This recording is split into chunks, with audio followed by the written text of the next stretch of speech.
ऊपर पतिव्रत धर्म से, और खड़ी हुई पति को अपने एक लोटे में ठंडा जल पिलाया। पति ने वो जल पिया, पत्नी वहां बैठ गई उसकी। उसने जो आसन बिछाया था वहीं लेट गया और अपनी पत्नी के घुटने पर अपना सिर रख लिया और पत्नी पंखा झरने लगी। अचानक पति को नींद आ गई। जब पंखा झरने लगी, वो थका हुआ था। कृष्ण कहते हैं कि गोपियों ध्यान से सुनना इस बात को। अब उसका जो एक बालक था, 1-1.5 साल का छोटा सा, घुटनों घुटनों चलता था। एक अग्नि पर उसने दूध उबाला था, तो अग्नि कुंड जो है ना दहक रहा है।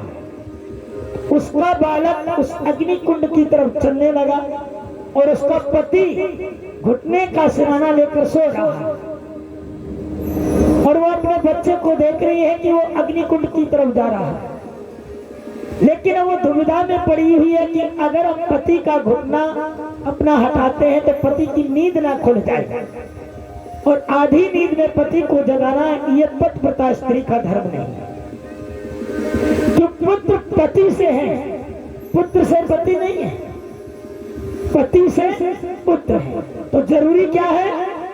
पति है ना।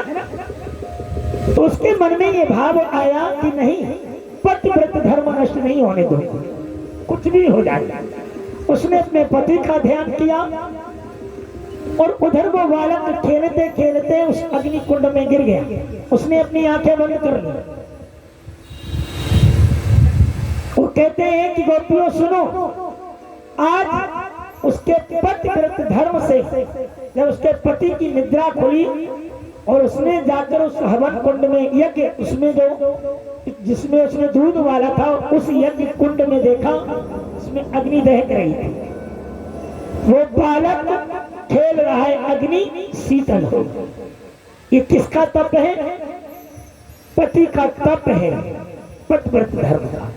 वो अग्नि शीतल हो गई और बालक सुरक्षित है। उसने अपने बालक को उठाया और अपने हृदय से लगाया। तो देखो देवियों, ये पतिव्रत धर्म में इतनी शक्ति होती है। अब गोपियां गोविंद के दृष्टांत को सुनकर सारी चुप हो गई और एक दूसरे को देख रही है। जब देखने लगी तो एक गोपी ने कहा कि सुनो गोविंद, मैं भी तुम्हें एक पतिव्रत धर्म की कहानी सुना देती हूँ। सुनो, आपने सुनाया ना हमें, मैं भी तुम्हें एक कहानी सुनाती हूँ, फिर जवाब देना। बोले ऐसे ही एक पतिव्रत स्त्री थी। एक दिन उसके पति को ख्याल आया कि भाई विदेश में जाते हैं, कुछ कमा कर लाते हैं, क्योंकि अब महंगाई बहुत बढ़ गई है ना। पहले आप देखें जो सिक्का आता था ना 1 का, उस पर गेहूं की बाली छपकर आती थी, देखा होगा। गेहूं की बाली छप के आती थी,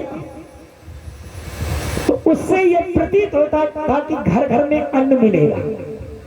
और आज अंगूठा चिपके, ठेंगा चिपके आता है कि अब 1 रुपए में कुछ नहीं मिलेगा। ये समय का अभाव है और कुछ नहीं। तो उसने विचार किया कि भाई महंगाई बढ़ गई है, चलो प्रदेश में जाते कुछ कमाएंगे, परिवार को चलाना ही है।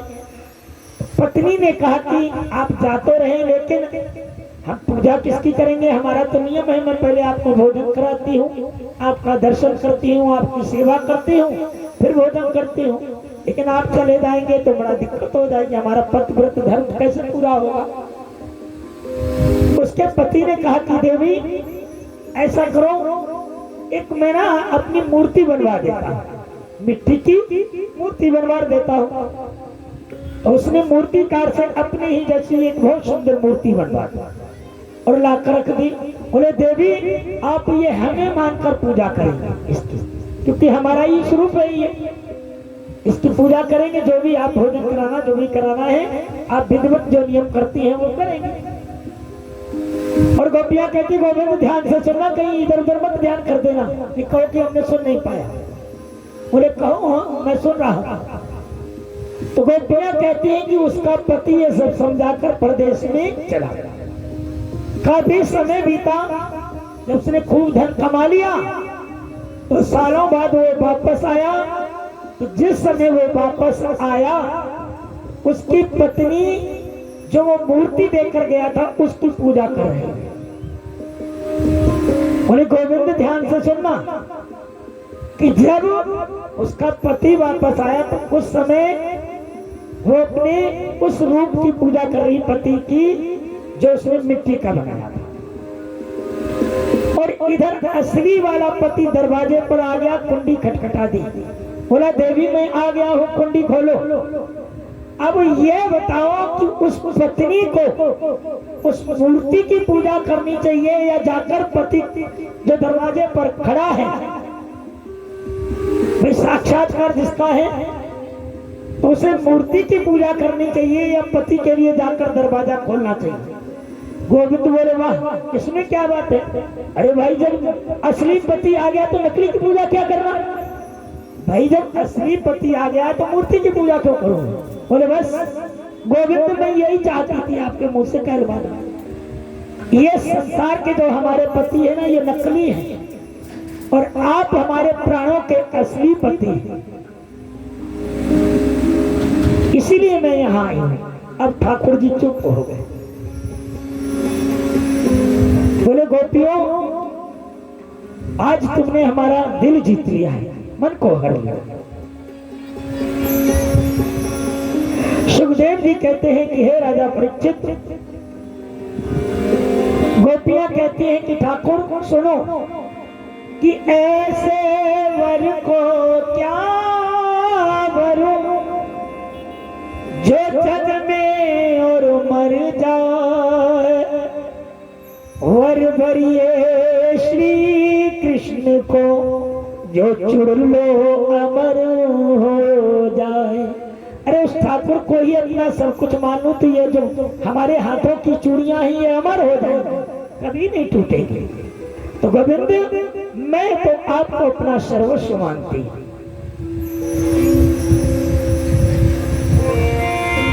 कुछ गोपियों का भाव देखें। एक गोपी तो रात्रि में जब चली तो उसके पति भी जग गए। उसने देखा कि ये मुरली की धुन सुनकर पागल हो गई है, मानेगी नहीं गाजी जरूर। उसने पकड़ा और कमरे में बंद कर दिया, बाहर से ताला लगा दिया। अब गोपी ने क्या काम किया? शरीर को वहीं छोड़ दिया, अपने आत्मा के शरीर को लेकर, जिसको कहते हैं सूक्ष्म शरीर, और पहुंच गई। और क्या कहती है? अरे मेरे भनक पड़ी कानन में, मुरली बाज रही मधुबन में। आएंगे मीठी मीठी तालियां हो जाते हैं।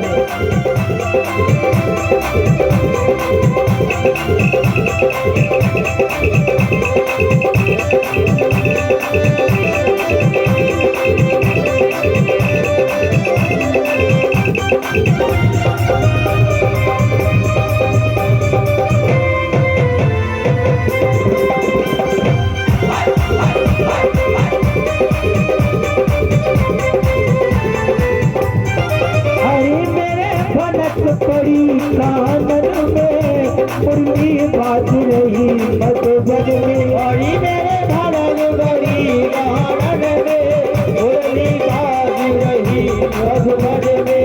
यहाँ किसी के कानों में भनक नहीं जा रही मुरली, है ना? जितनी भी गोपियां है ना, जब मैं ऐसा बोलता हूँ तो मुंह घुमा लेती हैं। भाई अगर आपको कानों में ठाकुर जी की बांसुरी की आवाज सुनाई दे रही है तो चलने के लिए तैयार हो जाओ। क्या है? कल का दिन से वो तो खाओ पियो मौज लो। ये आज का दिन और कल का ये बड़ा विशेष है। ये आनंद जो आज हम सभी ले रहे हैं, ना हो सकता हमें मिले ना आपको मिले। तो खाओ पियो और सो जाओ, आ जाएंगे, आनंद लेंगे, खड़े हो जाएंगे। तो मैं कहूँगा सभी खड़े हो जाएंगे, खड़े हो जाओ, आ जाएंगे। अरे मेरे भनक पड़ी कानन में, मुरली बाज रही मधुबन में।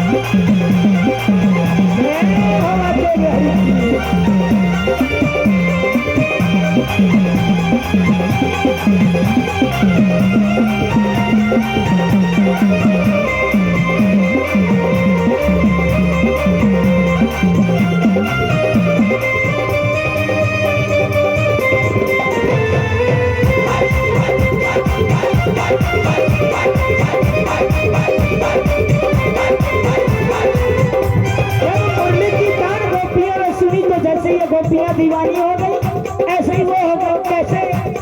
अरे महका तो मेरे सिर पे ओढ़ो, महका तो मेरे सिर पे ओढ़ो, महका तो मेरे सिर पे ओढ़ो, महका तो मेरे सिर पे ओढ़ो। लगे जो तन में उर्मी भाग रही मधुमती में भरी मेरे भरतरी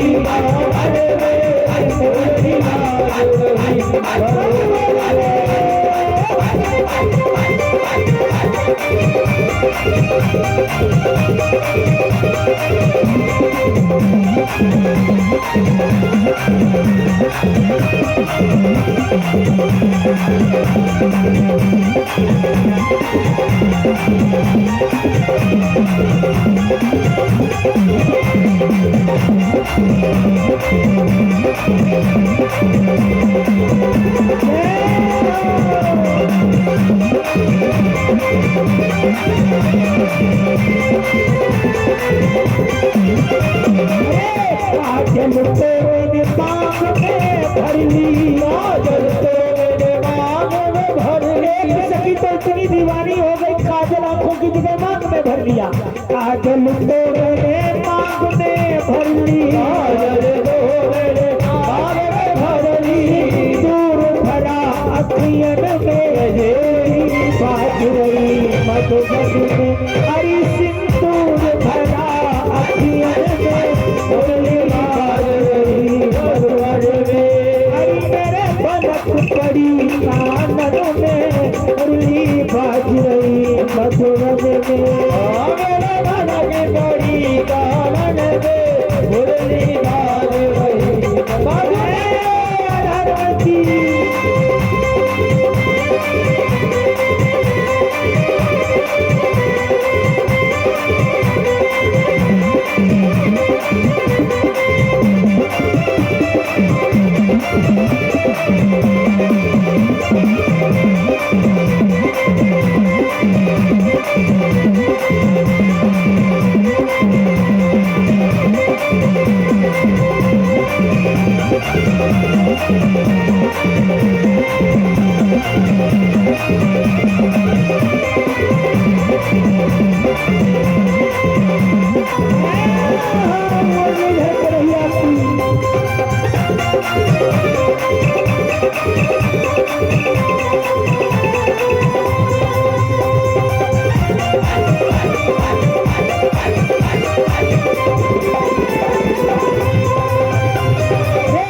छुए तो मेरे कान में पहने, छुए तो मेरे कान में पहने, और पायल गाली गले में मुरली बाज रही मधुबन। हरी पायल में गाली गले में मुरली बाज रही मधुबन में। हरी मेरे भनक पड़ी कानन में मुरली बाज रही मधुबन में। ओ मेरे भनक पड़ी कानन में मुरली बाज रही मधुबन में। मुरली बाजी श्याम की जी कहती, मुरली की तान को सखियां भई अधीर।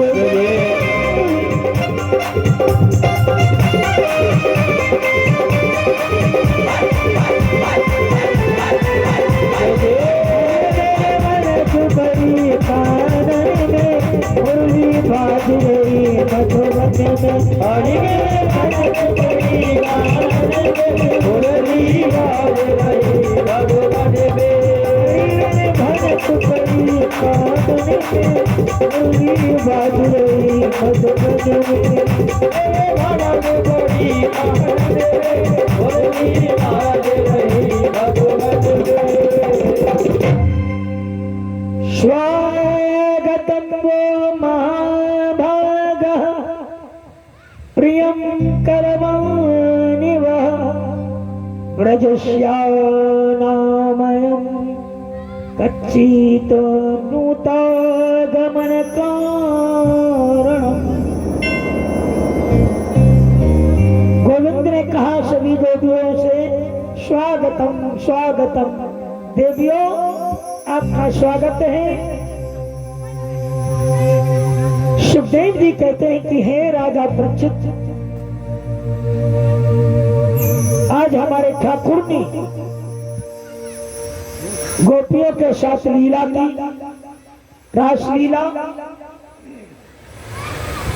उस रासलीला को गोपियों के साथ करते करते और राधा रानी भी वहां विराजमान है। वैसे तो भागवत में राधा नाम आता नहीं है, सखी करके आया। राधा ने ही कहीं लिखा हुआ सखी। उन्हें एक सखी कन्हैया के साथ नृत्य कर रही थी। वैसे तो सभी को ऐसा लगा कि कृष्ण हमारे साथ है, वो विचार कर रही कि हमारे साथ, वो विचार कर रही हमारे साथ। उस सखी को थोड़ा सा लगा कि कन्हैया हमारे ही हैं, तो कन्हैया राधा जी को लेकर और वहां से अदृश्य हो गए। उस रासलीला से अदृश्य हो गए। अब सभी गोपियां विकल हो गई कि हमारे ठाकुर जी कहाँ गए, ठाकुर जी कहाँ गए। सखियां जब इधर उधर देखने लगी, थोड़ी दूर चली तो राधा जी मिली और राधा जी को भी थोड़ा सा अभिमान हो गया। कन्हैया से राधा जी ने कहा कि कन्हैया देखो हम बड़ा थक गए हैं चलते चलते, अब मुझे अपने कंधे पर बिठा लो। तो ठाकुर जी ने उनके भी अभिमान को दूर किया। जैसे ही राधा रानी उनके कंधे पर बैठने का प्रयास करती, वहां से कन्हैया अदृश्य हो जाता है। अब राधा जी भी कन्हैया कन्हैया के चिल्ला रही हैं, ढूंढ रही हैं। सभी गोपियां आ गई, राधा जी से वार्तालाप हुआ, विकल हो रही हैं, एक दूसरे से पूछ रही हैं और पुनः वहीं यमुना के किनारे वापस आ गए। आज यहाँ बहुत सुंदर गोपी गीत भी गाया है।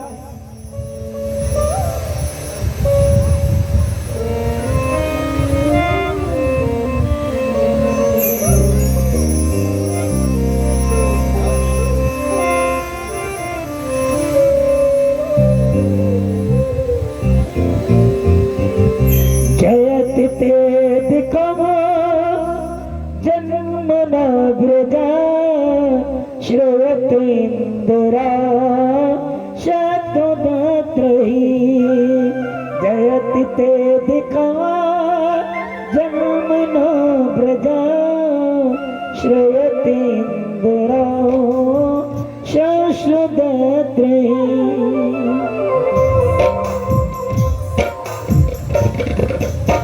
गोपी गीत वैसे तो इसमें 17-18 छंद हैं, बहुत सुंदर, बहुत महिमा सुंदर है।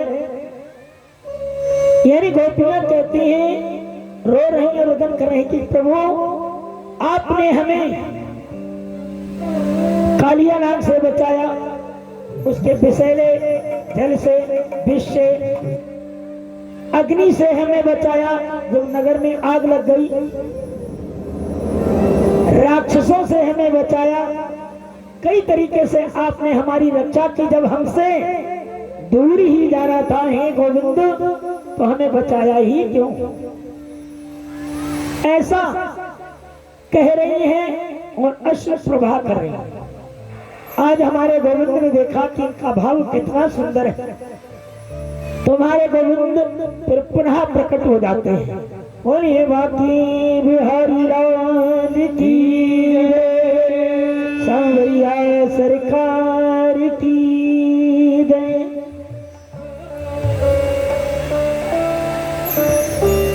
हमारे गोविंद ने यहाँ महारास की। पहले रासलीला की, फिर महारास की।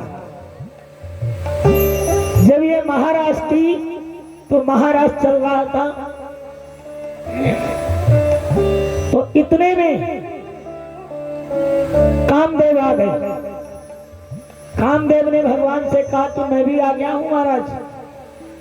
तो भगवान ने कहा कोई बात नहीं, अब तुम भूल गए कि पहले तुम्हें भस्म कर दिया था ना शिवरू, और आज फिर आ गए हो। तो बोले अब कौन सा युद्ध करना चाहते हो? बोले अंदर का या बाहर का? बोले महाराज आज तो भीड़ बहुत है ना, तो खुले में युद्ध करेंगे। तो काम ने बड़ा प्रयास किया, लेकिन जो माया से परे हो, जिसे माया नहीं छू सकती, काम क्या कर सकता है? आज काम पुनः पराजित हो गया। भगवान ने बहुत सुंदर लीला की। जब ये बात भोले बाबा तक पहुंची, क्योंकि पार्वती मैया आज बहुत सुंदर सज रही है, उन्हें भी निमंत्रण आया है ना गोपियों का कि भाई कन्हैया के साथ रासलीला होगी, वहां पुरुष नहीं जा सकते, इसलिए भोले बाबा को नहीं लाना, अकेली आना है। तो वहां केवल एक हमारे ठाकुर जी रहेंगे और बाकी सभी स्त्रियां। तो आज पार्वती मैया बहुत सुंदर सज रही है। पार्वती मैया जब सज रही है और चलने के लिए, जैसे भोले बाबा से कहा ना कि देखो मैं रास में जा रही हूँ, महारास में। बोले कहाँ महारास में? बोले कन्हैया तो है ना महारास रचा रहे गोपियों के साथ, हमारे भी निमंत्रण आया, मैं जा रही हूँ और तुम यही रहना, घर में कोई घुस ना जाए, झोपड़ी में ध्यान रखना। ऐसा बोल दिया है ना, ऐसा ही बोल देते हैं, ध्यान रखना घर का।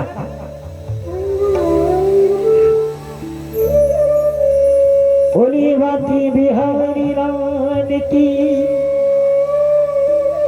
भोले बाबा ने कहा महाराज रचा रहे हैं और हमारे गोविंद देवी, ऐसा हो सकता मैं ना जाऊं? क्या बात करती हो, ऐसा हो नहीं सकता, या तो आप भी मत जाओ, नहीं तो मुझे भी लेके चलो। भोले बाबा ने जिद कर लिया। भोले बाबा ने कहा कि देवी देखो स्त्री की ही तो बात है ना, स्त्री तो जा सकती। बोले हाँ। तो भोले बाबा बोले देखो हमारे केस तो बड़े बड़े हैं ही हैं, है ना, और सुंदर सी साड़ी पहना दो हमें और सुंदर श्रृंगार कर दो, मैं स्त्री बन जाता हूँ। आज माँ पार्वती ने भोले बाबा की बात को माना और सुंदर सजाया, सुंदर साड़ी पहनाई, आज सोने श्रृंगार कर दी। गंगा मैया से भी बोले भोले बाबा देखो भैया थोड़ा ध्यान रखना, हम जा रहे अपने आराध्य की रास के लिए देखने के लिए, तो कृपा बनाए रखना, कहीं भेद मत खोल देना। और माँ पार्वती बोली कि भाई पहले जो है ना तुम्हारी मर्दानी चाल दिखाओ, चल के चलते हैं। आज भोले बाबा कहाँ जा रहे हैं बताओ भाई? महारास के लिए। एक है रास और महारास हमारे ठाकुर ने जब की, तो हमारे आज भोले बाबा भी चलते हैं, तो हम सभी चलते हैं आज भोले बाबा के साथ महारास।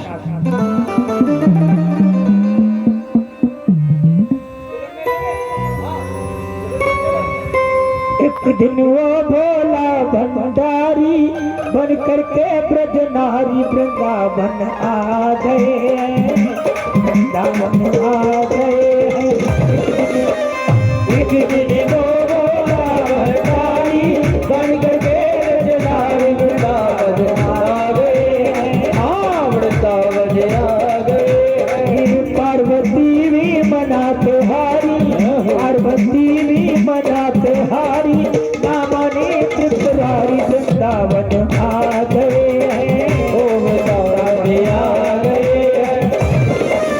हाँ एक दिन वो भोले भंडारी बन करके ब्रज नारी वृंदावन आ गए हैं। भोले बाबा आज नर से नारी बन गई, और यहाँ जो माताएं गोपियां हैं वो खड़ी नहीं हो रही वृंदावन जाने के लिए। चलो भाई ऐसे बात थोड़ी बनेगी। हमारे ठाकुर जी आज रास रचा रहे महाराज, कौन कौन चलना चाहता है। भाई देख लो, जो महाराष्ट्र में ना जाए ना, उनका ध्यान रख लेना, ये भोले बाबा के साथ नहीं है। और भोले बाबा के हाथ में डमरू भी है और भाला भी है। अब डमरू का समझ रहेगा, भाला का। डमरू का ना तो खड़े हो जाओ,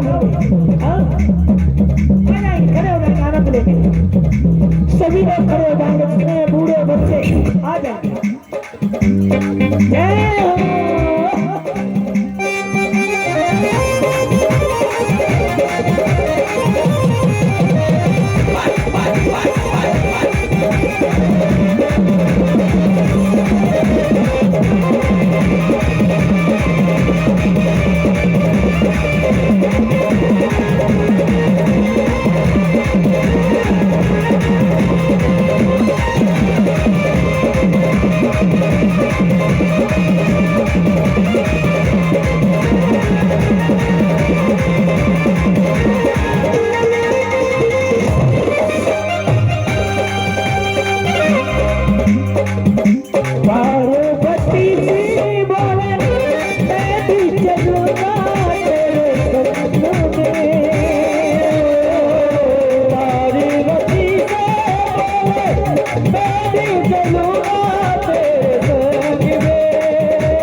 रखेगा ब्रज में भारी, रखेगा ब्रज में भारी, हमें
बात बताना सच, आप लोग भोजन पूरा करते हैं आधा, जब भोजन पूरा करते हैं और भजन अभी आधा हुआ है और आप बैठ गए हैं, ठाकुर जी सबको देख रहे हैं, देख लो भाई। हाँ। कंगन तो मिलेगा, फिर आधा ही मिलेगा, पूरा कंगन लेना है तो खड़े हो जाएंगे। और पार्वती मैया से भोले बाबा क्या कहते हैं, ऐसी बना दो हमें कोई न जाने इस रात को, ऐसी बना दो कोई न जाने इस रात को, मैं हूँ सहेली तेरी ऐसा बताना ब्रजराज को, मैं हूँ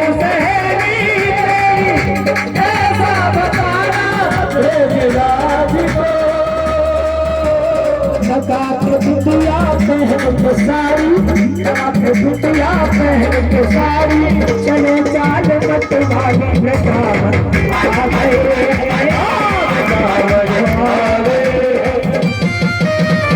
एक दिन वो बोले भंडारी,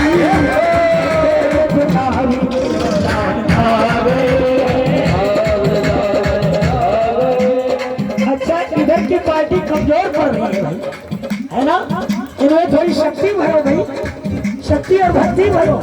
इधर की पार्टी देखो मजबूत है, क्या बात है भाई, हम लोगों का नाम गिरा रहे हो आप, देखो साथ वाले क्या सोचेंगे कि हमारी तरफ के जो है भक्त बैठ गए। अरे एक दिन वो भोले भंडारी करके वृंदावन,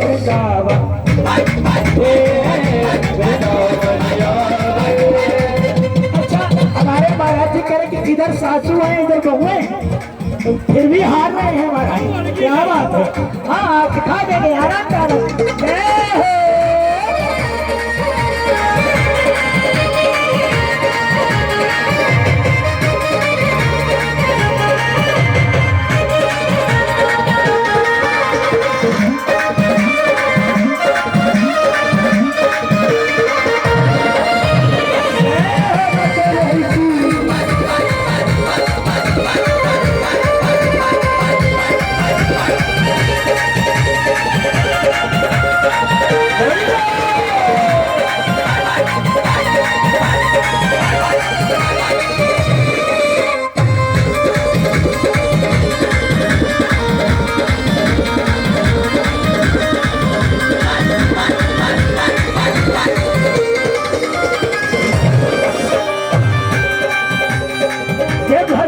तैयारी करनी पूरी सुंदर नारी बन गए, चले पार्वती वाली पहले चल के दिखाओ, तो आज भोले बाबा मटक पटक के चलने लगे, तो सती ने क्या कहा, हंस के सती ने कहा बलिहारी जाओ इस रूप में, हंस के सती ने कहा बलिहारी जाओ इस रूप में, तुम्हारे लिए आए मुरारी इस रूप में, एक दिन तुम्हारे लिए आए मुरारी इस रूप में, रूप बनाया मुरारी। ये बात बनती है जब दसवां से भोले बाबा के पीछे लग गया, आप कहानी सुनेंगे अभी कथा सुनेंगे, मोहनी रूप बनाया मुरारी, अब है तुम्हारी बारी वृंदावन आ गए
सम्मिलित हो गए और महाराज राजा सभी नृत्य कर रहे थे।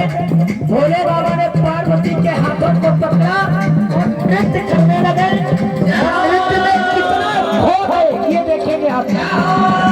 देखा मोहन ने समझ गए सब बात को।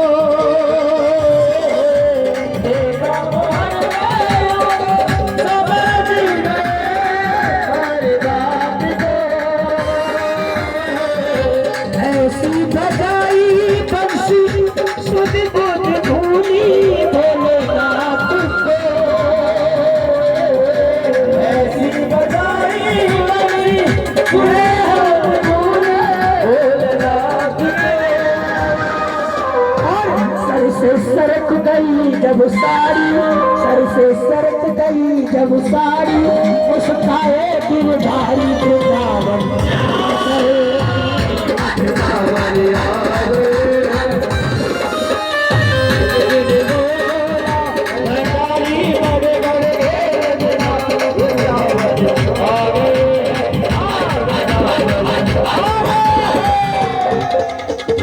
आज कन्हैया ने जब ये दृश्य देखा,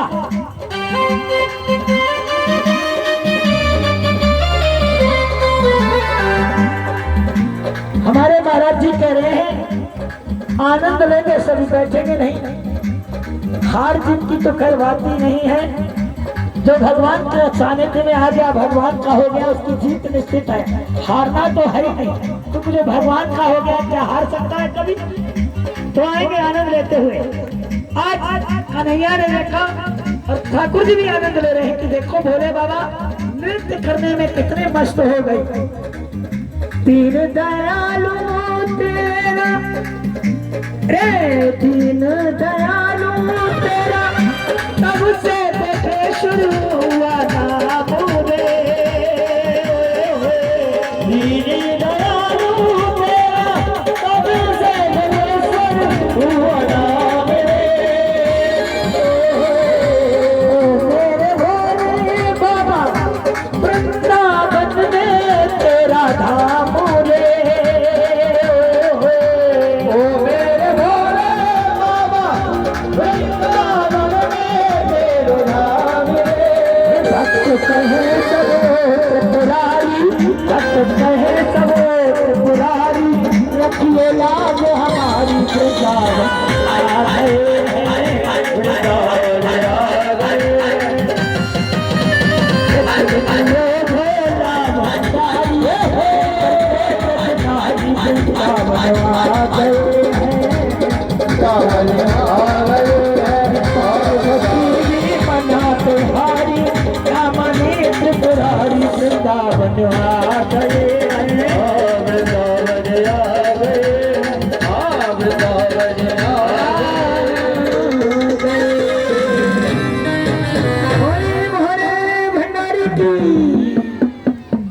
गोपेश्वर भगवान की आज भोले बाबा ने हम सब पर बड़ी कृपा की, क्योंकि गोपेश्वर भगवान आज भी वृंदावन में विराजमान है। बोलिए वाके बिहारी लाल की जय, बोलिए सांवरिया सरकार की जय। सुखदेव जी कहते हैं कि परीक्षित एक बार ब्रज के निवासी देवकी नामक वन की यात्रा के लिए गए। वहां भयानक अजगर ने नंद बाबा को पकड़ लिया और उनको खा लिया और उनको बड़ा परिश्रम करने पर वो बचे। ब्रजवासियों ने श्री कृष्ण को पुकारा, श्री कृष्ण ने आकर के उसका वध किया, उस राक्षस का, और नंद बाबा को बचाया। उस अजगर ने अपनी देह का त्याग किया और गोविंद ने उसे भी अपने धाम को भेज दिया। बोलिए बाकी बिहारी लाल की जय। सुखदेव जी कहते हैं कि हे राजा परीक्षित,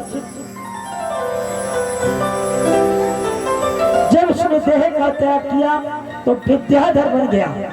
उसने कहा उसका नाम सुदर्शन है। हमें अपने सौंदर्य पर अभिमान करते हुए ऋषि अंगिरा का अपमान हमने कर दिया। वो बड़ा सुंदर था पिछले जन्म में, एक ऋषि थे अंगिरा, उसने उनका अपमान कर दिया था। ऋषि ने श्राप दिया, अजगर सर्प बना दिया उसे। अंगिरा ऋषि के श्राप के माध्यम से ये अजगर बना था। कृष्ण के चरणों से आज उसे मुक्ति प्रदान हुई। बोलिए माते बिहारी लाल जय। सुखदेव जी कहते हैं कि परीक्षित, एक दिन की बात है, संध्या के समय गौ चराने के बाद लौटते समय वृषभासुर नाम का राक्षस गौओं में मिल गया था। ग्वाल वालों ने जब देखा डर गए। कृष्ण ने उसको भी धरती पर पटक कर उसका उद्धार किया। वृषभ को जाति कहा था, इसलिए हमारे गोविंद को गौ हत्या लगती, क्योंकि वो गौ बना था, रूप तो गाय का ही था, बेशक राक्षस था, इसलिए गोविंद को जब गौ हत्या लगी तो हमारे गोविंद ने सभी तीर्थों में स्नान करने को कहा। सभी ने, ऋषियों ने, ब्राह्मणों ने कहा कि भाई गोविंद तुम्हें गौ हत्या लगी है तो तुम्हें तीर्थ स्नान करने पड़ेंगे, कई तीर्थों का स्नान करना पड़ेगा। तो हमारे गोविंद ने क्या किया, इस पर श्री कृष्ण ने गोवर्धन पे ही एक कुंड खुदवाया, सारे तीर्थों का आवाहन किया और उस जल कुंड में ही हमारे गोविंद ने स्नान किया। सभी तीर्थों का ब्राह्मणों के माध्यम से आवाहन कराया और उस जल कुंड में ही हमारे गोविंद ने स्नान किया और गौ हत्या से मुक्त हो गए। यही कुंड राधा कुंड के नाम से प्रसिद्ध हुआ। बोलिए राधा रानी सरकार की जय। इधर एक कौन कथा कहते हैं सुखदेव जी। सुखदेव जी कहते हैं कि हे परीक्षित, नारद जी ने पुनः कंस को भड़काया। कृष्ण और बलराम की हत्या के लिए कंस ने सबसे पहले देवकी और वसुदेव जी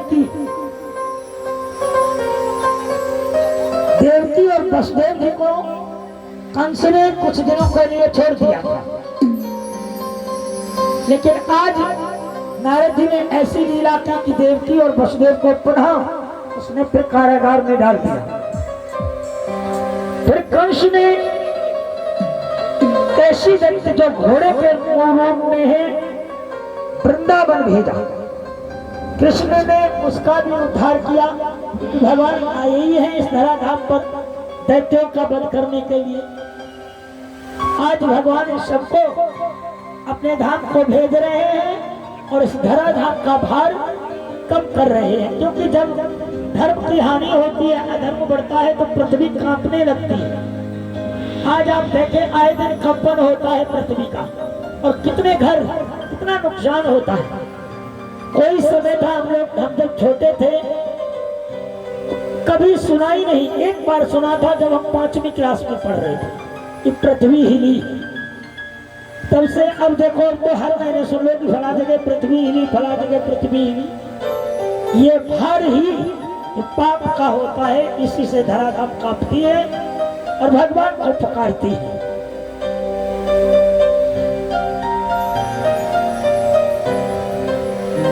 इसके बाद कंस ने एक यज्ञ के आयोजन की घोषणा की। कंस ने एक यज्ञ रचाया नारद जी के कहने से। बोले तुम्हारे यहाँ एक धनुष है ना, तुम्हें मिला है, तो उस धनुष यज्ञ को करवाओ और जो दोनों बालक हैं ना कृष्ण बलराम, उनको बुला लो और यज्ञ में वो आएंगे जरूर, और अक्रूर जी को भेज दो तो वो लेकर आएंगे। आज कंस ने ऐसा ही किया। कंस ने अक्रूर जी को आज वृंदावन भेज दिया और उनसे कहा आप वृंदावन जाएं और कृष्ण और बलराम को लेकर आए साथ में। भाई कंस की आज्ञा है, क्योंकि कंस अभी राजा है, आज्ञा नहीं मानेंगे तो मार दिए जाएंगे। इसलिए उन्होंने कहा महाराज जो आज्ञा है। आज अक्रूर जी रथ को सजाते हैं और वृंदावन की तरफ चल देते हैं। वृंदावन की तरफ जब चलते हैं, जब वृंदावन की पास पहुंचते हैं तो प्रणाम करते हैं उस भूमि को, पुनः आगे बढ़ते हैं तो संध्या का समय हो रहा था, गोधूली वेला। हमारे गोविंद गौएं चराकर, कृष्ण और बलराम गौएं चराकर पुनः घर की तरफ जा रहे हैं। गोधूली वेला होती है जब सूर्य छुप जाता है, लालामी होती है केवल सूर्य की, उसको बोलते हैं गोधूली वेला।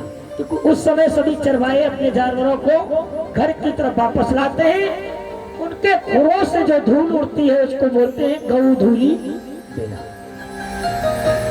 अक्रूर जी रथ पर आते हैं तो हमारे गोविंद की दृष्टि पड़ जाती है। काका को देखते हैं, बड़ा प्रसन्न होते हैं। अक्रूर जी आते हैं, गोविंद और बलराम जी अक्रूर जी को प्रणाम करते हैं, काका बोलते हैं, काका प्रणाम।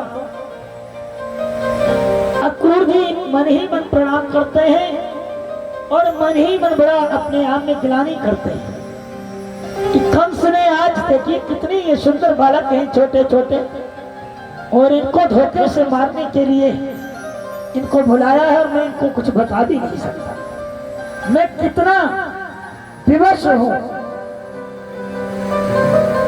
आज। हमारे गोविंद कहते हैं कि काका आप उदास हैं, क्या बात है बताओ। बार बार हमारे गोविंद पूछते हैं कि काका आप बताओ तभी मैं आगे चलूंगा, नहीं तो नहीं। आज अक्रूर जी कहते हैं कि गोविंद कंस ने एक यज्ञ किया है और आप दोनों को बुलाया है और धोखे से वो आपको मारना चाहता है। तो हमारे गोविंद ने कहा कि काका ये बात आपने हमसे कही, लेकिन मैया को मत बताना, इस तरह से जो मैं लेकर जा रहा हूं उनको मत बताना। मैं आपके साथ चलूंगा लेकिन ये बात मैया को मत बताना। आज हमारे गोविंद अपने काका को अक्रूर जी को लेकर जाते हैं महलों में। संध्या हो गई है, अक्रूर जी बाबा को सारा वृतांत सुनाते हैं। जब मैया को पता लगता है कि अक्रूर ये हमारे गोविंद को लेने आए हैं, हमारे लाला को दोनों को लेने आए हैं, वो भी कंस के कहने पर मथुरा लेकर जा रहे हैं, और कंस इतना अत्याचारी है, वो तो इतना प्रयास किया मारने का, और वो हमारे छोटे छोटे बच्चों को मार देगा। आज सारी रात वार्तालाप चला है अक्रूर जी से।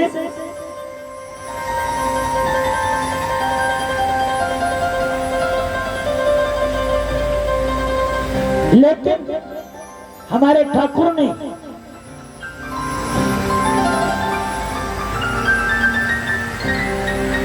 अपनी मैया को धैर्य बनाया कि मां आप निश्चित रहें, मैं पुनः वापस आऊंगा और सलामत आऊंगा। दाऊ भैया हमारे साथ हैं, हम दोनों भाई सलामत आएंगे।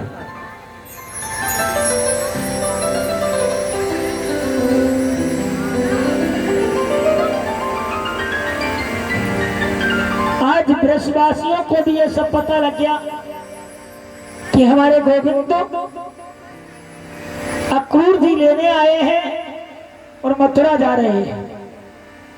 तो प्रातः ही भोर होते ही सूर्य निकलने से पहले, कोई 3 बजे, कोई 4 बजे, कोई 5 बजे, पूरा जो नंद भवन है ना उसके दरवाजे पर खड़े हैं पूरे नगरवासी, स्त्री पुरुष सभी, गोपियां और ग्वाले। जब भवन का दरवाजा खोला गया तो हमारे गोविंद ने देखा कि पूरा ब्रज मंडल दरवाजे पर खड़ा है।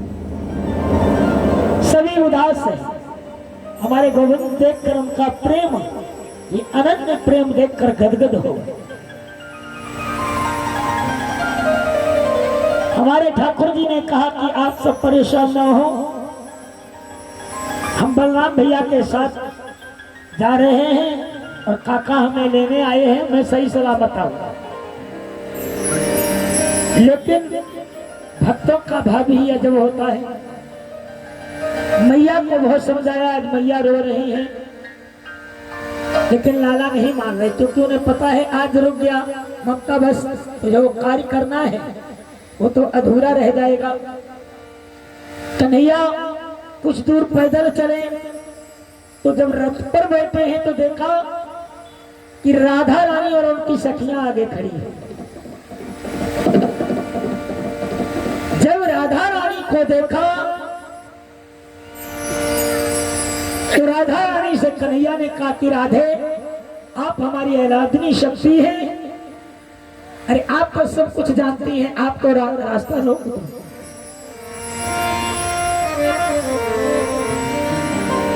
गोविंद राधा रानी के पास गए और वृतांत यानी वार्तालाप करने लगे। राधा रानी ने कहा कि कन्हैया कि हाँ को रत तन पे मेरे, हाँ को रत तन पे मेरे कर दो मुझको मौन, राधा ही जब ना रहे तो पत्थरों के कौन। राधा ने कहा कि हमारे शरीर के ऊपर से इस रथ को ले जाओ गोविंद, जब ये राधा ही नहीं रहेगी तो आपके रास्ते को कोई नहीं रोकेगा, आप चले जाओ। आज गोविंद की आंखों में अश्रु आ गए, राधा रानी की आंखों में अश्रु है। आज कन्हैया ने अपनी मुरली राधा रानी को दे दी, कहा कि राधे ये मुरली ले लो और मैं परसों आ जाऊंगा, पक्का मैं आपको वचन देता हूं कि परसों आ जाऊंगा। राधा ने कहा ठीक है गोविंद आपने ये त्रिवाचा भरे, आप परसों आ जाए, लेकिन एक बात कहती हूं सुनो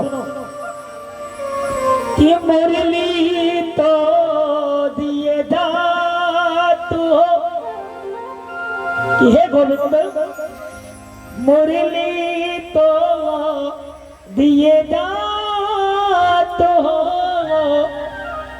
लिए जात हो प्राण,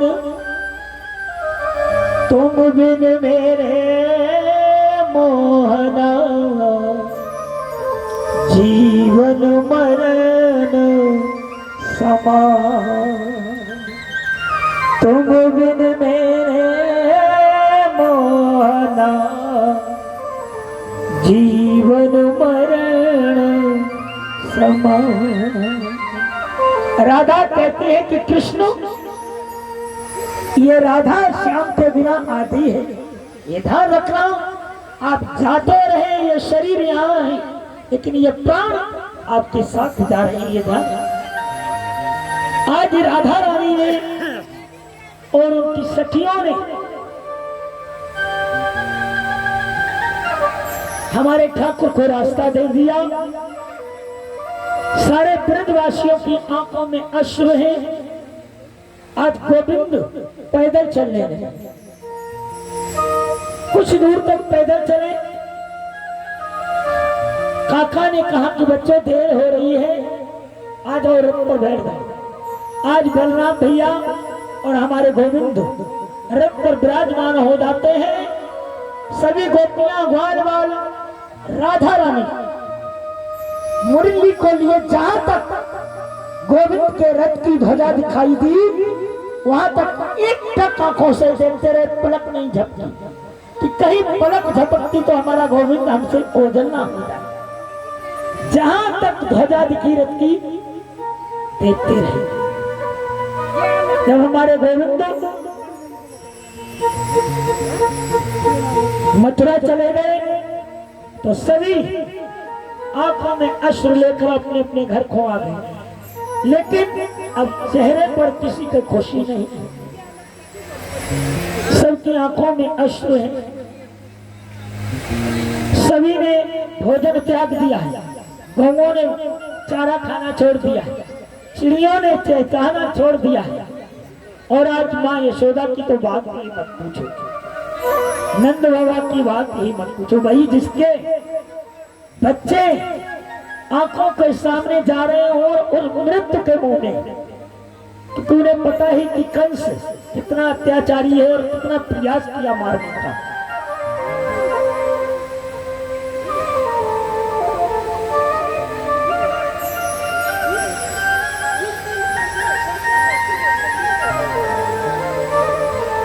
बोली माँ की बिहारी लाल की जय।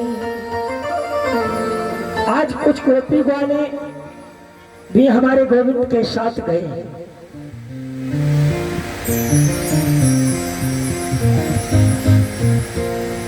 जब सभी यमुना के किनारे पहुंचे तो काका ने कहा कि बच्चों मैं थोड़ा यमुना स्नान कर लेता हूं, उसके बाद हम लोग चलेंगे। अब अक्रूर जी को स्नान तो बहाना था, चिंता ये थी कि ये छोटे छोटे इतने सुंदर बालक हैं, इनको कंस मार देगा, इसका जो है ना पाप मुझे लगेगा। मैं अक्रूर नहीं हूँ, क्रूर हूँ, अपने आप में कह रहे कि मैं अक्रूर नहीं क्रूर हूँ। कैसा क्रूर हूँ? इन बच्चों को मैं रोक भी नहीं सकता, ले जाना पड़ेगा और कंस इनको मार देगा।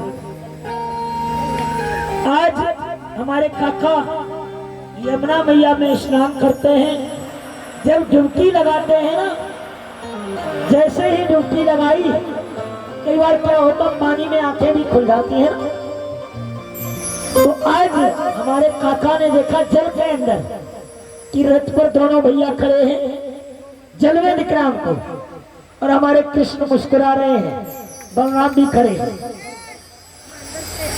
ये दृश्य देखा जल के अंदर। जब बाहर निकले तो वही दृश्य आंखों के सामने सेम वही दिख रहा है। हमारे ठाकुर जी रथ पर खड़े हैं और मुस्कुरा रहे हैं, कहने लगे काका क्या बात है, बड़ा दिक्कत से हो रहे, क्या हुआ? आज अक्रूर जी फिर डुबकी लगाते हैं, शायद धोखा हुआ हो। फिर जब डुबकी लगाते हैं तो फिर वही दृश्य देखते हैं। ऐसे 2-3 डुबकी लगाते हैं और वही दृश्य देखते हैं। हमारे गोविंद कहते हैं कि काका आप घबराओ मत। आज काका समझ गए कि हमारे ये ठाकुर जी हैं, कोई दूसरा नहीं। जो ब्रह्म है उसको कौन मार सकता है। आज अक्रूर जी निर्भय हो गए, मेरे जिसको मैं लेके जा रहा हूं कोई साधारण व्यक्ति नहीं है। अरे इसकी शरण में तो इसके चरणों में जो एक बार आ जाए उसकी सबे गति हो जाती है। बोलिए राधा रमण बिहारी लाल की जय। आज अक्रूर जी पहुंचते हैं, मथुरा के बाहर कुछ दूर रुकते हैं। अक्रूर जी ने वहीं विश्राम दिया। नंद बाबा भी हैं और ग्वाल बाल भी कुछ है।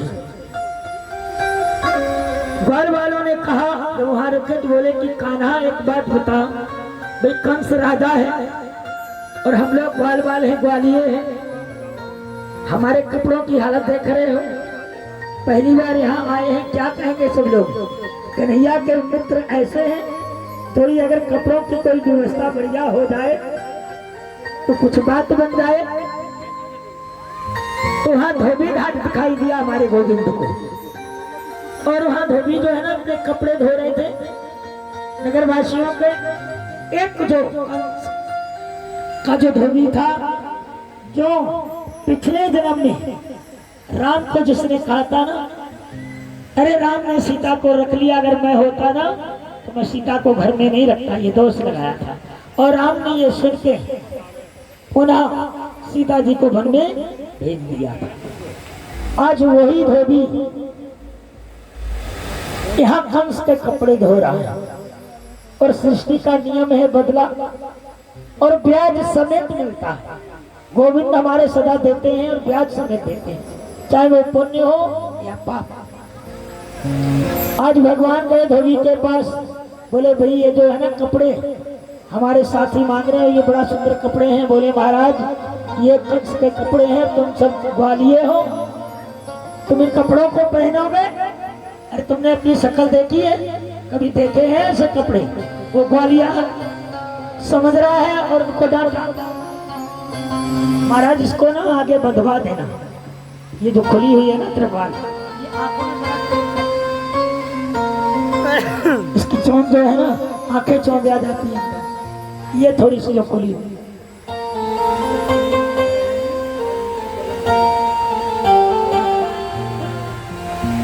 कुछ ही समय में हमारे महाराज श्री दीपक सैनी जी आएंगे, तो सभी जब आए तो उनका तालियों से स्वागत करेंगे, क्योंकि हमारे यहाँ अतिथि या अतिथिगण को देवताओं का दर्जा दिया गया।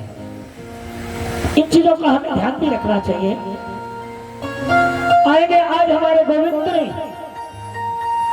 उस धोबी पर कृपा की और उसको समझाया, ये तुमने कहा था ना हमें हमारी पत्नी से जो किया था ना, आज बदला लूंगा तुमसे। तो हमारे गोविंद ने उस पर मुष्टिका का प्रहार किया और नमो नारायण कर दिया। और जब ये देखा तो जितने भी यहाँ धोबी घाट पे धोबी थे सब कपड़े छोड़ छोड़ के भाग गए। भैया यहाँ से तो भाग लो, नहीं तो सबका कल्याण हो जाएगा। और जब ग्वाल वालों ने देखा कि कोई ने तो कपड़े उठाए जो जिसको अच्छे लगे, अब जब उनको पहना तो कपड़े भी वो सबके बराबर तो थे नहीं, किसी के बड़े, किसी के कैसे, किसी के लटक रहे।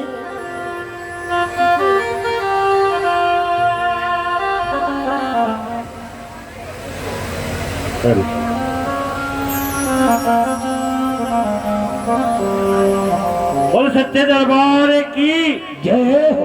राधे राधे राधे राधे। अभी आप लोगों के बीच में हमारे छोटे भाई अनिल कुमार सैनी जी,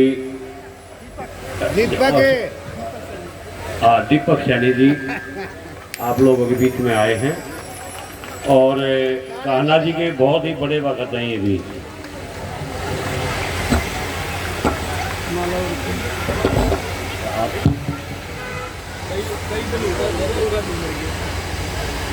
राजीव गांधी की जगह राहुल गांधी का नाम ले दे माई।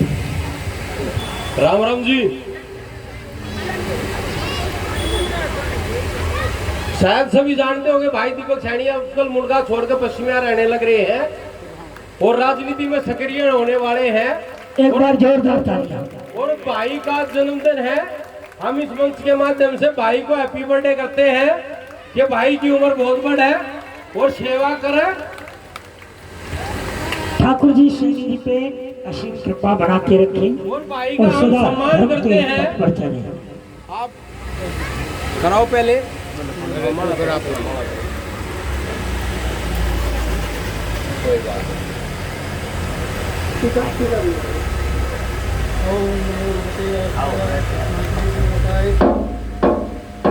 ओम गौ ब्रह्मण हिताय जगतिताय कुशलाय गोविंदाय नमो नमः। चंदनस्य महत्वपूर्णं पवित्रं पापनाशनं लक्ष्मी तिष्ठति सर्वदा।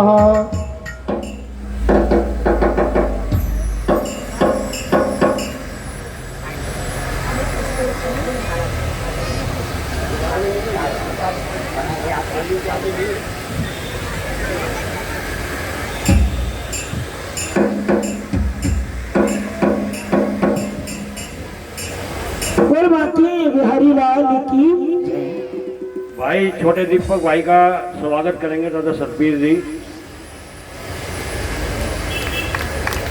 आज छोटे भाई का जन्मदिन भी है जी। और सभी प्रार्थना करेंगे इनके लिए कि ठाकुर जी इनकी लंबी उम्र करें और सदा धर्म के पथ पर चले।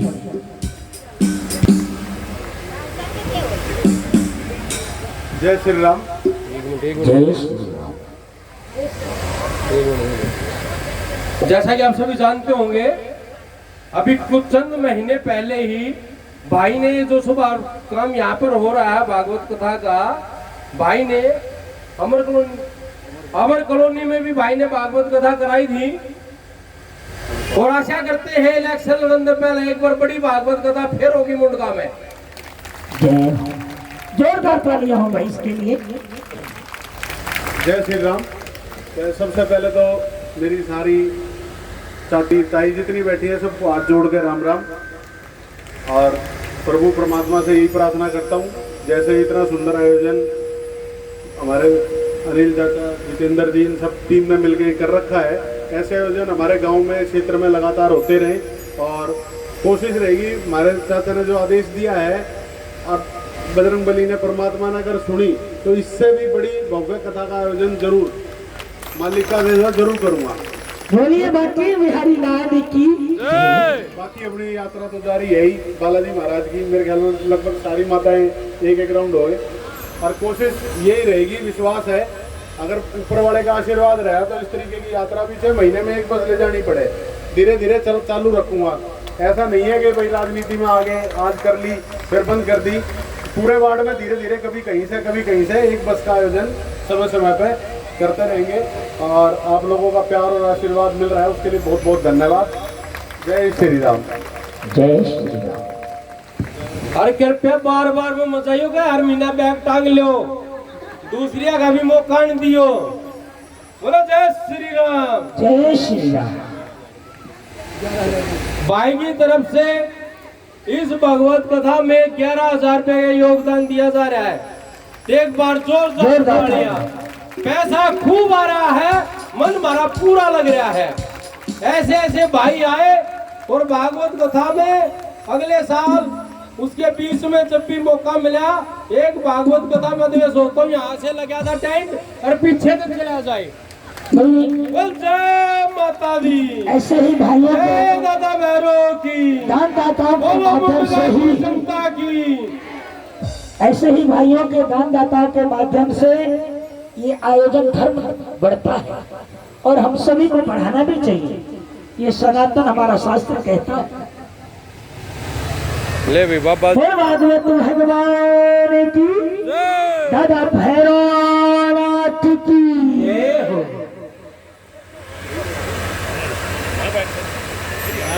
राजा यहीं बैठ जा, थोड़ी देर मंच पे बैठ जा।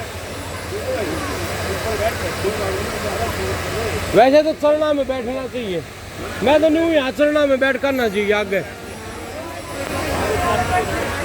आड़े है ना, आड़े चरना में खाना चाहिए, चरना में रहेगा, फायदे में रहेगा।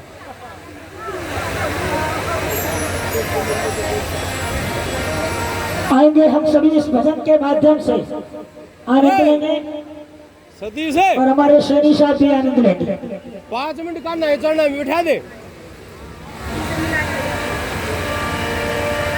महाराज जी का आज जन्मदिन है, ठाकुर जी कृपा करें, लंबी उम्र दें और सदा ऐसी कृपा करें।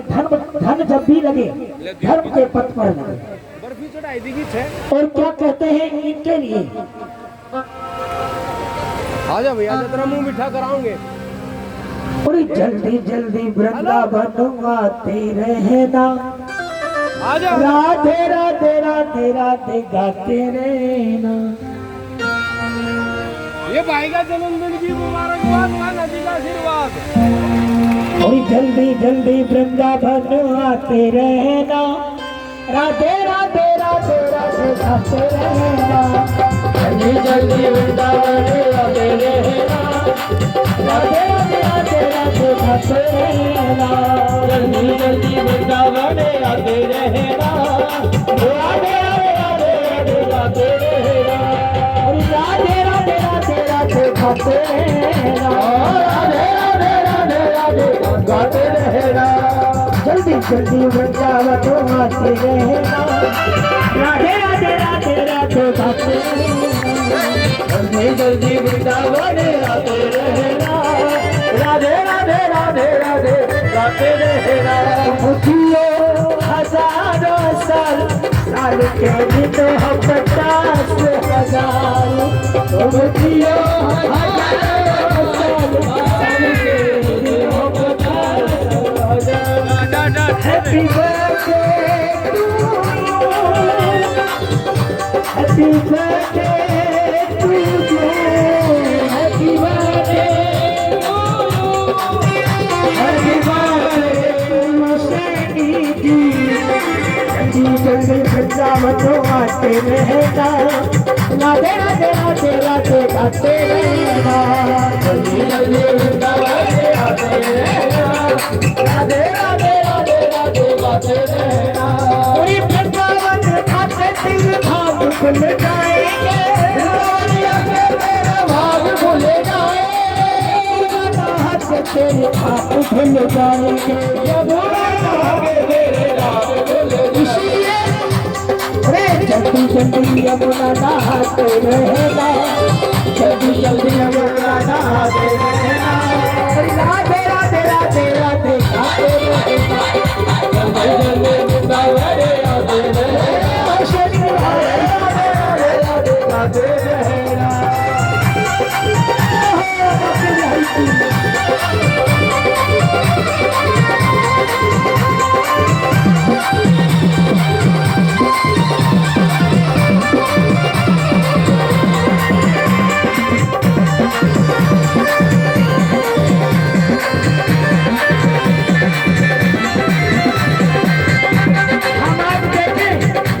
सैनी जी, ये वक्त की बात है, कितना भाग्य सुंदर है।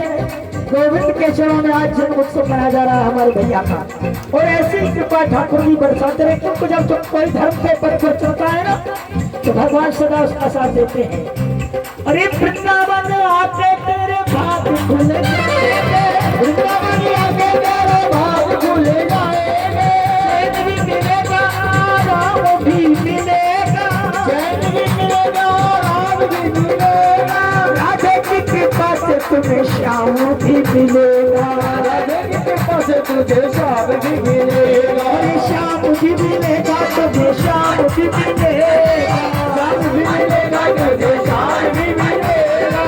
दोनों को हृदय में बसाए रखना, दोनों को हृदय में बसाए रखना, राधे राधे राधे राधे गाते रहना, जल्दी जल्दी वृंदावन आते रहना, राधे राधे राधे राधे गाते रहना।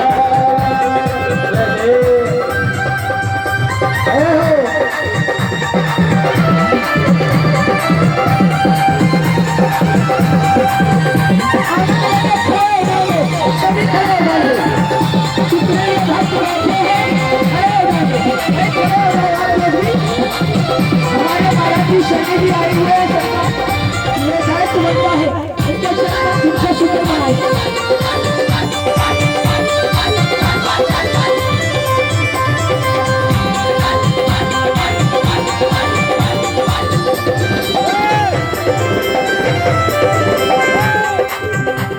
अरे एक बार वृंदावन में आ जाओगे, एक बार वृंदावन में आ जाओगे, बार बार वृंदावन को जाना चाहेगा, बार बार वृंदावन को जाना चाहेगा, बार बार वृंदावन को जाना चाहेगा, बार बार वृंदावन जाना चाहेगा।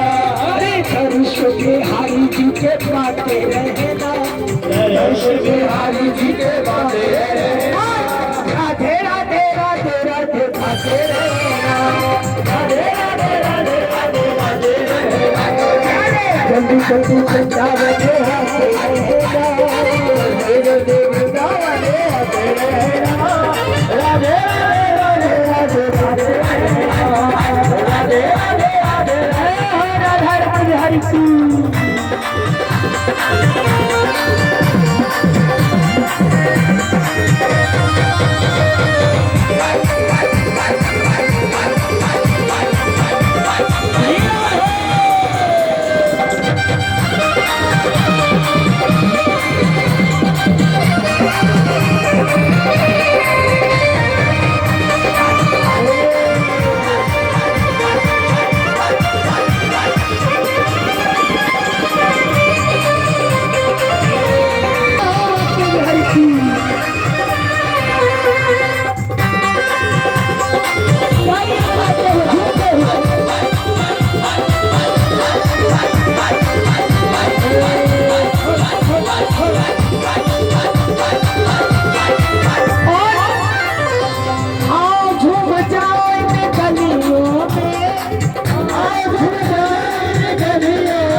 बोलो गलियों में, राधे राधे राधे बोलो गलियों में, हरी राधे राधे बोलो गलियों में, राधे राधे राधे बोलो गलियों में। अरे संतों की प्रसादी को पाते रहना, संतों की प्रसादी को पाते रहना, हरी राधे राधे राधे राधे गाते रहना, राधे राधे राधे राधे राधे राधे, जल्दी जल्दी बुझा बने आते रहना, जल्दी जल्दी बुझा बने आते रहना, राधे राधे राधे राधे गाते रहना, राधे राधे राधे राधे राधे रहना, राधे राधे राधे कृष्णा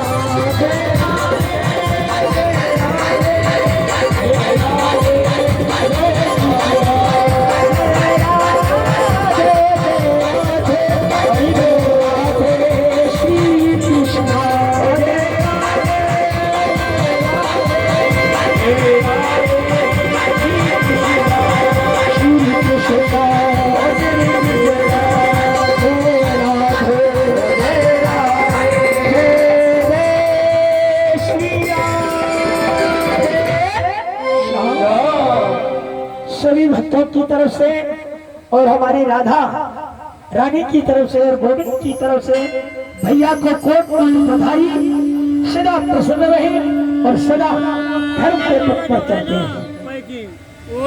सभी का बहुत बहुत धन्यवाद। नेता बनेंगे नहीं बनेंगे बाद की बात है, पर इतना आशीर्वाद और प्यार मिल गया, उसी में मेरा जीवन सफल है। बहुत बहुत धन्यवाद आप सभी का। एक बार जोरदार तालियां पुनः बोलो वाले की जय, श्याम प्यारे की, दादा भैरव की जय। धन्यवाद। माता की गुण बोल लगा जीत खड़िया है। जगत जननी माँ वैष्णो की, आगे नवरात्र भी आ रहे हैं, बोलो दुर्गा मैया की जय। हाड़ू का आशीर्वाद है बेला।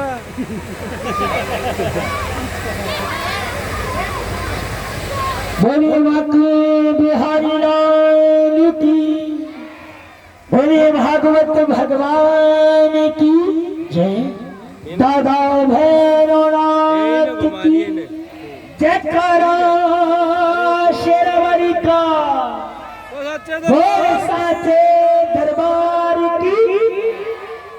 आएंगे हम सभी पुनः भागवत भगवान के चरणों में चलते हैं। नू है ना, थोड़ा सा नू करके गुण और फिर नू और चुकर दिन घुमा के इसी तरह घुमाए जाइए नीचे में। ठीक है, चल भाई। आज हमारे गोविंद ने ग्वाल वालों के लिए दर्जी के माध्यम से वस्त्र सही कराए और दर्जी पर कृपा की, इसलिए कुछ गोविंद की अजीब कृपा देखें। जब हुनर हाथ में होता है तो वो व्यक्ति भूखा नहीं रहता है। आज दर्जी कुछ भी ना हो, अपने घर के कपड़े ना सिल पाए, लेकिन बाहर के कपड़ों के माध्यम से परिवार चलता ही रहता है। ये गोविंद की कृपा देखिए आप। आज गोविंद पुनः जहाँ रुके थे वहीं वापस आए। उसके तत्पश्चात जो धनुष युद्ध किया गया था सभी को वहां छोड़ा, कृष्ण और बलराम यज्ञ की तरफ चलते हैं। आज कंस ने बड़ी सुंदर व्यवस्थाएं बना रखी थी हमारे बलराम और कृष्ण को मारने के लिए। सबसे प्रमुख दरवाजे पर एक कुमलियापुर नाम का हाथी, जिसे बहुत मदरा पान कराया गया ताकि वो एकदम क्रोध में आ जाए और जैसे ही ये बालक प्रवेश करें उनको ये मार। लेकिन आज हमारे गोविंद और बलराम जी जाते हैं और अक्रूर जी को पुनः भेज देते हैं। अक्रूर जी अपनी कुटिया में चले जाते हैं गोविंद से आज्ञा लेकर, और इधर हमारे गोविंद और बलराम जब पहले दरवाजे पर प्रवेश करते हैं तो मत वाला हाथी गरजना हुआ। जब इन दोनों बालकों को देखा तो आया मारने के लिए, क्योंकि नशे में, और हमारे गोविंद और बलराम ने उसको पहले तो बहुत थकाया, लड़के, फिर उसको घुमा के और बलराम जी ने आसमान की तरफ देखा जब वो नीचे गिरा तो उसका प्राण तो हो गया। और वाकई हरिलाल की, और बलराम जी ने और भगवान कृष्ण ने उसके जो बाहर के दांत होते हैं ना बड़े बड़े दिखाने के, उनको उखाड़ा और एक कृष्ण ने अपने कंधे पर रख लिया और एक बलराम जी आगे बढ़े। बड़े बड़े योद्धा पहलवान कंस ने बिठा रखे थे, अखाड़ा लगा हुआ था, बड़े बड़े पहलवानों से युद्ध हुआ। लेकिन जब हमारे गोविंद वहां पहुंचे तो जितनी माताएं हैं, जितनी कुंवारी कन्याएं हैं, वृद्ध हैं, जो दृष्टि से जो देख रहा है, जाती रही भावना जैसी प्रभु मुहूर्त देखी तेना। वृद्ध माताएं और बूढ़े हैं, वो देख रहे हैं कि कितने सुंदर बच्चे हैं, वो अपने बच्चों के रूप में देख रहे हैं।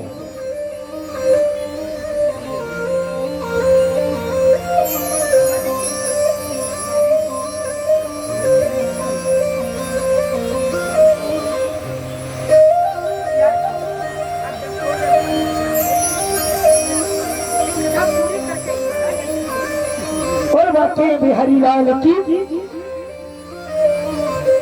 आज गोविंद ने बड़े बड़े पहलवानों को परास्त किया, लेकिन जो बूढ़े हैं उनके मन में भाव है कि कितने सुंदर बालक हैं और ये कंस कितना निर्दयी है, बच्चों को मारना चाहता है। वो पुत्र रूप में देख रहे हैं, माताएं वो पुत्र रूप में देख रही है, जो कुंवारी कन्याएं हैं वो देख रही है काश हमारा भी पति ऐसा होता, या जो शादीशुदा स्त्रियां वो करें हमारा भी बालक कैसा होता।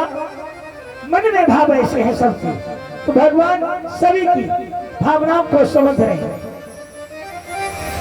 संतों ने बड़ा बहुत अच्छा गाना बोला ना मैंने अभी कि जाती रही भावना जैसी प्रभु मुहूर्त देखी दिन। पहलवानों को हमारे गोविंद पहलवानों की तरह दिख रहे हैं, छोटे नहीं दिख रहे, उनको ऐसा लग रहा है कि बड़ा बलवान है, भगवान उनको बलवान की तरह दिख रहे हैं। युद्ध हो रहा है, भगवान ने सभी को परास्त किया। जैसे मंजिल बनी होती ना, अखाड़ा नीचे है, ऊपर बैठा हुआ सिंहासन, युद्ध चल रहा है। उस युद्ध भूमि में कृष्ण ने बलराम ने सभी को परास्त किया, और जब परास्त किया उसके बाद गोविंद ने कहा कि भैया बलराम बाकी अगर कोई आए तो आप संभालना और मैं मामा को संभालता हूं। कंस मामा हमारे सामने है ना, अब मैं इनको संभालता हूं। तो गोविंद ने लड़ते लड़ते बलवान जो थे युद्ध में लड़ रहे थे उनको परास्त किया, अपने धाम पहुंचाना और एक छलांग लगाई और कंस के सिंहासन पर पहुंच गए। बड़ी बात है बिहारी लाल की।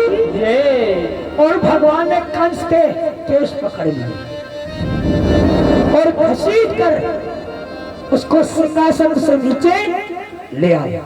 घसीट रहे हैं गोविंद, और कंस कह रहा है कि भांटे छोड़ दे, हमारे केश दर्द कर रहे हैं, छोड़ दे। आज गोविंद कहते हैं मामा वो दिन याद करो, मेरी माँ भी इसी तरह कह रही थी कि भैया हमें छोड़ दो, हमारे केस दर्द कर रहे हैं, आपने हमारी माँ के केस पकड़े थे, क्या आपने दया दिखाई और उनको कारागार में डाल दिया, कितना दंड दिया, कितना परेशान किया, और आज खुद पर आई तो कहते हो छोड़ दो।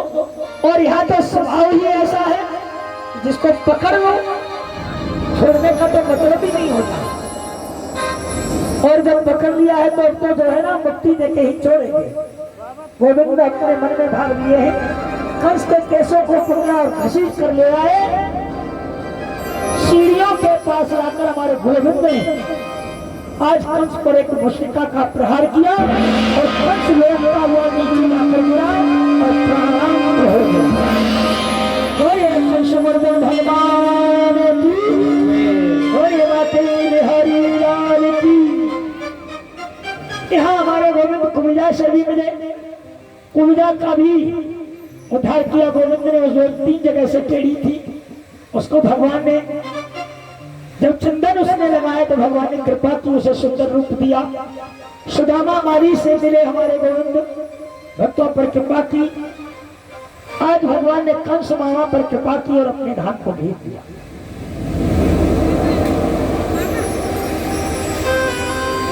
कंस की दो पत्नियां हैं, अस्थि और प्राप्ति। इसके बाद उग्रसेन के दो नाना हैं, देवकी को कारागार से मुक्त किया, वसुदेव को और उग्रसेन को हमारे गोविंद ने सिंहासन पर विराजमान किया। इसके बाद हमारे गोविंद का भी यज्ञोपवीत हुआ, यज्ञोपवीत संस्कार किया गया कृष्ण और बलराम दोनों का। इधर समय पाकर कृष्ण जी को संदीपनी जी के आश्रम भेजा शिक्षा लेने के लिए, गुरु संदीपनी जी के।